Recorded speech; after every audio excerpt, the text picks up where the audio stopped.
Today I want to take a look at a piece of gear that I think is very useful, very fun.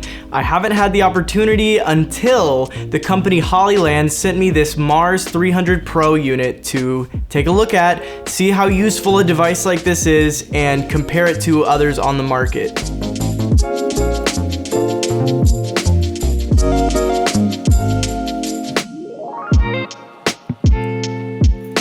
So before we get into the specifics of this, I do want to outline how a wireless transmission system is useful to me and all the types of shoots that I'm doing running a production company, and whether it's a viable investment. So number one is monitoring lock-off shots, and this is something that's really important to me. Doing a lot of weddings, doing a lot of events, we're constantly having 3+ cameras, and that means one of them is going to be an unmanned lock-off. So to have the ability to wirelessly monitor what's going on, if it's still recording, if it's in focus, if the camera's overheated, anything wacky like that, does give a lot of extra peace of mind and kind of precision to nail the shot.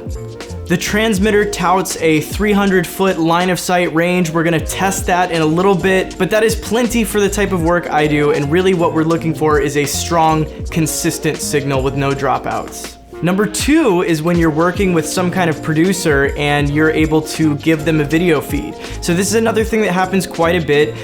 Sometimes I'm on shoots with Kristen and she takes on more of a producer director role while I'm handling all the technical parts, kind of serving as the DP on the shoot.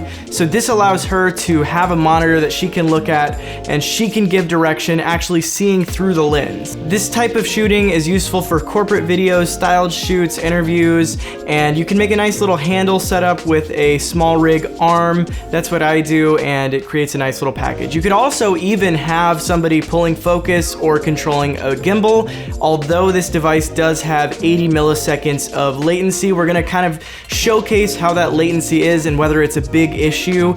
But if you are recording professional dialogue, it could be less than ideal for a budget product like this. Finally, number three is live streaming. This is something that has become a huge part of what we do. With the pandemic, more and more people are wanting to do live, and that's pushing kind of all of us who do event production, but with editing after the fact, into the world of running things live. And just me personally, I haven't had a ton of experience doing it. My setup has consisted of a camera that is plugged in directly to a cam link into my laptop, running through OBS and streaming to YouTube. Now the cool thing about a device like this is that the receiver has two HDMI outputs, so you can run one of them to an external monitor while you're running the other one to that cam link, allowing you to have the laptop somewhere else, not right up on the camera, and you can have a dedicated person running the live stream. But if nothing else, it separates the camera from the actual live stream. So you'll probably notice kind of a common thread. The two factors on whether this is going to be useful are the length of signal and the strength of signal. So like I said, we've got that 300-foot transmission range, which really should be good for anything you'd need for live streaming. But again, it's all about how strong the signal is.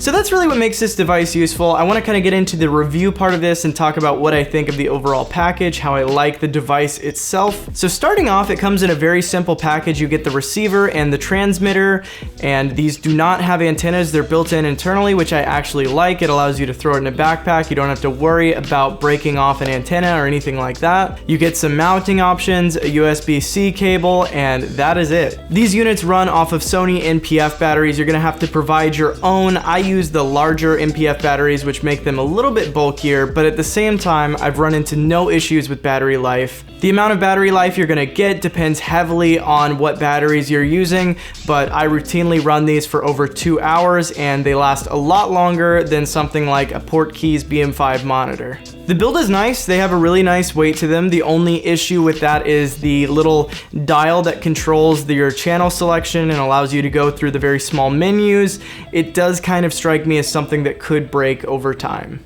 It did take a little while to pair the devices the first time, but ever since then they pair automatically and very quickly, and it is very quick to connect the app through the Wi-Fi being sent off by the transmitter. Speaking of the app, I actually really am enjoying the app. The latency is pretty similar to what you're getting running this to a monitor, and you get a lot of nice little tools, peaking, false color, all of the things you'd come to expect, but you can also take recordings and screen grabs, which I think is really cool if you are, sending that to a producer, or if you're doing a corporate shoot and the person running the corporate shoot kind of wants some social media stuff right off the bat to share, you can provide that.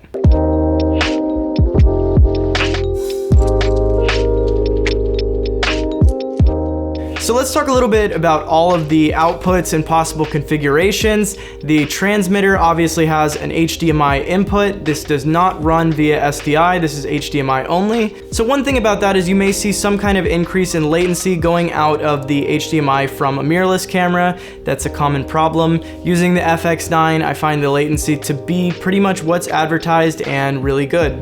In addition to the HDMI input, you have an HDMI loop out that you can run into an external monitor that is on your camera setup. I don't use this often, but it is nice to have the extra HDMI. Now, moving on to the receiving side of things, like I said, the receiver has two HDMI outputs, so you could run them both to monitors, or you could run one to a monitor, one to a laptop.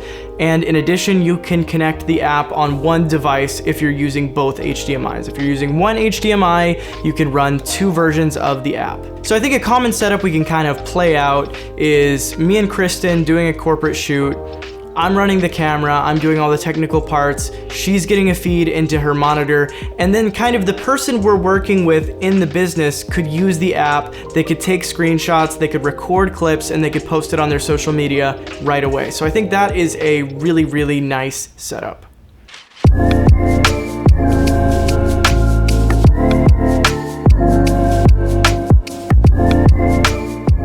Okay, so we're on our balcony. We're gonna do a quick test of the range of this thing. Like I said, it advertises 300 feet.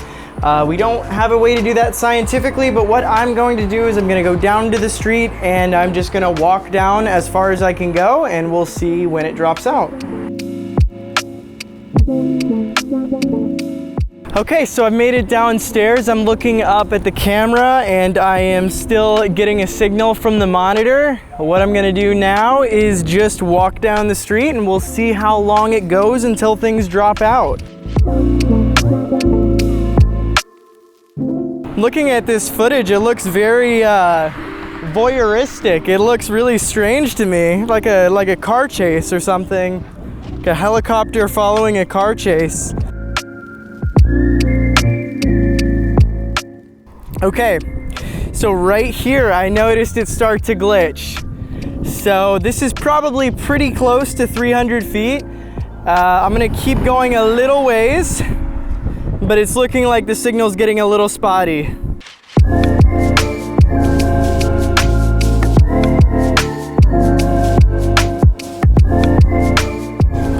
So we haven't lost signal. All we've had are little glitches and hiccups at this point. Still waiting for that signal loss.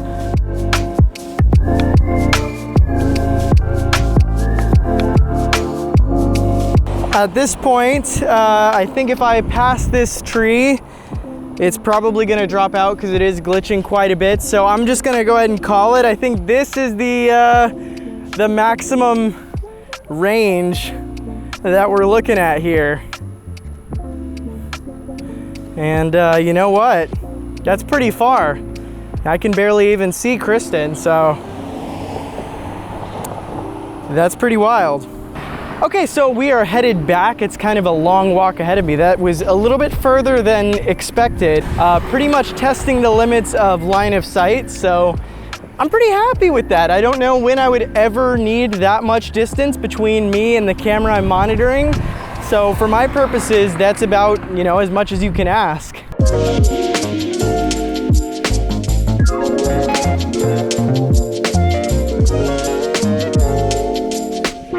So overall, we can look a little bit at where this device is positioned. Obviously, you've got the big boys like Teradek that boast a very low latency. They say less than 1 millisecond. So that's going to perform a lot better than this one. But Hollyland does also have higher end products like the Cosmo that offer lower end latency. So what we really want to compare is products in this budget, lower tier market. And one device to kind of check out and maybe compare is the Vaxis Atom. I saw a Brandon Lee review and it looks like a pretty similar product, a very small form factor with no antennas and pretty low latency. That being said, overall, I really like this product. It's very reliable. I haven't had any major dropouts, any issues with connection, and really that is going to be the decision-making factor, is how reliable is the device at this price point. And I find the device to be really reliable, and the 300-foot range is great. I don't think I'll ever come quite close to that. It also does quite well going through walls from a limited range, and I think that's another useful part of it. The app integration is really easy. I love this for a live streaming setup. It definitely fits my workflow and what I do, and I had a lot of fun using this device. If you are recording professional dialogue, I would recommend looking a little bit upward in the market at one of the more expensive options. But anyways, that is it. Let me know what you think of these wireless transmitters, if you think they're a useful piece of kit, or if you just think it's kind of an added distraction and, you know, a little bit of gear acquisition syndrome. I'd love to hear what you think about that. So anyways, that's it. I'm Austin Black. Thanks for watching.